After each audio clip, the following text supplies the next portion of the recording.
ಹಿಂದೂ ಪುರಾಣಗಳ ವಿಶಾಲ ಪಥದಲ್ಲಿ ಶ್ರೀಕೃಷ್ಣನು ಅಪ್ರತಿಮ ಮೋಹ ಜ್ಞಾನ ಮತ್ತು ದಿಂಗಿ ಶಕ್ತಿಯ ದೇವರಾಗಿ ಎದ್ದು ಕಾಣುತ್ತಾನೆ. ವಿಷ್ಣುವಿನ 8ನೇ ಅವತಾರ ಎಂದು ಪೂಜಿಸಲ್ಪಟ್ಟುವ ಕೃಷ್ಣನು ಕಾಸ್ಮಿಕ್ ಸಮತೋಲನವನ್ನು ಪುನಃ ಉಂಗಾಪಿಸಲು ಬಂದನು. ಅವನ ಜನನವು ದುಷ್ಟ ರಾಜ ಕಂಸಂ ವಿರುದ್ಧದ ದೈವಿಕ ಹಸ್ತಕ್ಷೇಪ ಕಂಪೆಯಾಗಿದ್ದು ಅಸಾಧಾರಣ ಒತ್ತನೆಯಾಗಿದೆ. ಇದು ಅಸಾಧಾರಣ ಜೀವನದ ಆರಂಭವನ್ನು ಸೂಚಿಸಿತು. ಪವಾರ್ಲೆಗಳು ಜ್ಞಾನ ಮತ್ತು ಕಾಲಾತೀತ ಬೋಧನೆಗಳಿಂದ ತುಂಬಿತ್ತು. ಡ್ಯೂಲೆಗರು ಎಂದು ಕರೆಯಲ್ಪಡುವ ಕೃಷ್ಣನ ಜೀವನ ಕಪ್ಪೆಯು ಸಾಮಾನ್ಯ ಅಸ್ತಿತ್ವದ ಸೀಮಾಗಳನ್ನು ಮೀರಿದೆ. ಅವು ಕೇವಲ ಐತಿಹಾಸಿಕ ಒತ್ತನೆಗಳಲ್ಲ, ಆದರೆ ಮಾನವ ಅನುಭವಕ್ಕೆ ಆಳವಾದ ರೂಪಗಳಾಗಿವೆ. ಮಹಾಭಾರತ ಯುದ್ಧದಲ್ಲಿನ ಬುದ್ಧಿವಂತ ಸಲಹೆಯ ಮೂಲಕ ಕೃಷ್ಣನು ಧರ್ಮ ಮತ್ತು ಮೋಕ್ಷದ ಹಾದಿಯಲ್ಲಿ ನಮಗೆ ಮಾರ್ಗದರ್ಶನ ನೀಡುತ್ತಾನೆ. ದೇವರಾಗಿ ಪೂಜಿಸಲ್ಪಡುತ್ತಿದ್ದರೂ ಕೃಷ್ಣನ ಪಾತ್ರವು ಆಳವಾಗಿ ಮಾನವೀಯವಾಗಿದೆ.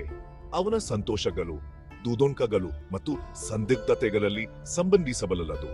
ಪ್ರೀತಿ, ಕತ್ತೊಮ್ಮೆ ಮತ್ತು ಭಕ್ತಿಯ ಕೃಷ್ಣನ ಸಂದೇಶವು ಸಂಸ್ಕೃತಿಗಳು ಮತ್ತು ತಲೆಮಾರುಗಳಲ್ಲಿ ಪ್ರತಿಧ್ವನಿತವಾಗುತ್ತಲೇ ಇದೆ. ಕೃಷ್ಣನು ತನ್ನ ಬಾಲ್ಯವನ್ನು ಗೋಕುಲದಲ್ಲಿ ಕರೆದನು. ಕೊರಲಿನ ಸಂಗೀತ ಮತ್ತು ಶ್ರೀಗಂಧ ಸಿಹಿ ಪರಿಮಳದಿಂದ ತುಂಬಿದ ಪಶುಪಾಲಕ ಗ್ರಾಮ. ಇಲ್ಲಿಯೇ ಅವನ ದಿವ್ಯ ಶಕ್ತಿಗಳು ಮೊದಲು ಪ್ರಕಟವಾದವು.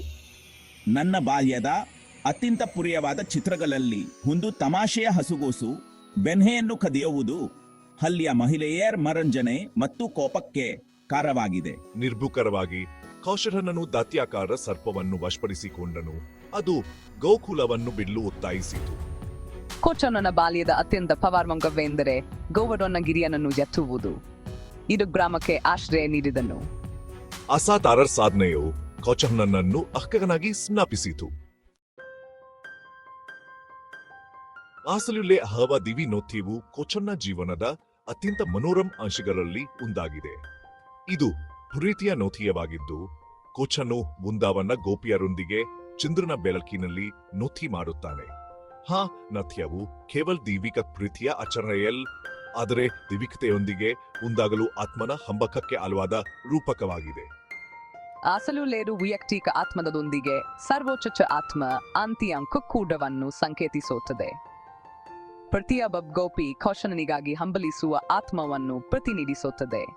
ದಿವಿ ಅನೋತ್ಯದ ಮೂಲಕ ನಿಜವಾದ ಭಕ್ತಿಯದು ಪ್ರತ್ಯಕ್ಷರನ್ನು ಮೀರಿ ಆಧ್ಯಾತ್ಮಿಕ ಸಂಪರ್ಕವಾಗುತ್ತದೆ ಎಂದು ಕೃಷ್ಣನು ನಮಗೆ ತೋರಿಸುತ್ತಾನೆ. ಬ್ರಹ್ಮಾಂಡದ ಸಾರ್ ಪ್ರೀತಿ ಎಂದು ರಾಸಲ್ಯುಲೆ ನಮಗೆ ಕಲಿಸುತ್ತದೆ ಮತ್ತು ಪ್ರೀತಿ ಮತ್ತು ಭಕ್ತಿಯ ಮೂಲ ದೈವಿಕತೆಯನ್ನು ಪಡೆಯಬಹುದರು. ಆಧ್ಯಾತ್ಮಿಕ ಜ್ಞಾನೋದಯಕ್ಕೆ ಹೋಗುವ ಮಾರ್ಗವು ಹೃದಯದ ಮೂಲ ಎಂಬುದನ್ನು ನೆನಪಿಸುತ್ತದೆ ಮತ್ತು ಜೀವನದ ನಥ್ಯದಲ್ಲಿ ನಾವೆಲ್ಲರೂ ದೈವಿಕವನ್ನು ಹುಡುಕುವ ಭಾಗವಹಿಸುವರು. ಕೃಷ್ಣ ಕೇವಲ ದೈವಿಕ ಜೀವಿ ಮಾತ್ರವಲ್ಲ, ಅವರು ಕುಶ ತಂತ್ರಜ್ಞರಾಗಿದ್ದರು. ಅವರ ಬುದ್ಧಿವಂತಿಕೆ ಮತ್ತು ದೂರದೃಷ್ಟಿ ಹೋಲಿಸಲಾಗದು. ವಾಸ್ತವವಾಗಿ ಕೃಷ್ಣನ ಕಾರ್ಯತಂತ್ರದ ಪ್ರತಿಭೆಯು ಮಹಾಭಾರತದಲ್ಲಿ ನಿರ್ಣಾಯಕ ಪಾತ್ರವನ್ನು ವಹಿಸಿತು.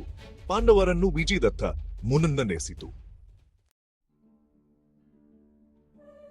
ಭಗವದ್ಗೀತೆಯಲ್ಲಿ ಕೃಷ್ಣನು ಆಳವಾದ ಆಧ್ಯಾತ್ಮಿಕ ಸತ್ಯಗಳನ್ನು ಮತ್ತು ಜೀವನದ ಸಾರವನ್ನು ಬಹಿರಂಗಪಡಿಸುತ್ತಾನೆ. ಅವರ ಬೋಧನೆಗಳು ಕಾಲವನ್ನು ಮೀರಿವೆ ಮತ್ತು ನಮಗೆ ಪ್ರೇರಣೆ ನೀಡುತ್ತಲೇ ಇವೆ. ಭಗವದ್ಗೀತೆಯು ಕೇವಲ ಧರ್ಮಗಳನ್ನಕ್ಕಿಂತ ಹೆಚ್ಚಿನದು. ಇದು ಸಮತೋಲಿತ ಮತ್ತು ಅರ್ಥಪೂರ್ಣ ಜೀವನವನ್ನು ನಡೆಸಲು ಮಾರ್ಗದರ್ಶಿಯಾಗಿದೆ. ಕತ್ತಮ್ಮಿ, ನೆತಿ ಮತ್ತು ಭಕ್ತಿಯನ್ನು ಒತ್ತಿ ಹೇಳುತ್ತದೆ.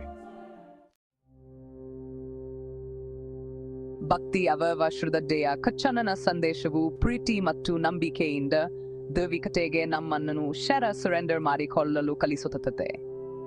ಭಕ್ತಿಯ ಮೂಲಕ ನಾವು ನಿಜವಾದ ಶಾಂತಿ ಮತ್ತು ಸಾರ್ಮಕತೆಯನ್ನು ಕಂಡುಕೊಳ್ಳುತ್ತೇವೆ. ಭಕ್ತಿಯು ಪ್ರೀತಿ ಮತ್ತು ಶ್ರದ್ಧೆಯ ಹಾದಿಯಾಗಿದ್ದು, ದೈವಿಕತೆಯೊಂದಿಗೆ ಉನ್ನತ ತಿಳುವಳಿಕೆ ಮತ್ತು ಸಂಪರ್ಕಕ್ಕೆ ನಮ್ಮನ್ನು ಕರೆದೊಯ್ಯುತ್ತದೆ. ಮುಕ್ತ ಮನಸ್ಸಿನಿಂದ ಈ ಮಾರ್ಗವನ್ನು ಅಳವಡಿಸಿಕೊಳ್ಳಲು ಕೃಷ್ಣನ ಬೋಧನೆಗಳು ನಮ್ಮನ್ನು ಪ್ರೋತ್ಸಾಹಿಸುತ್ತವೆ.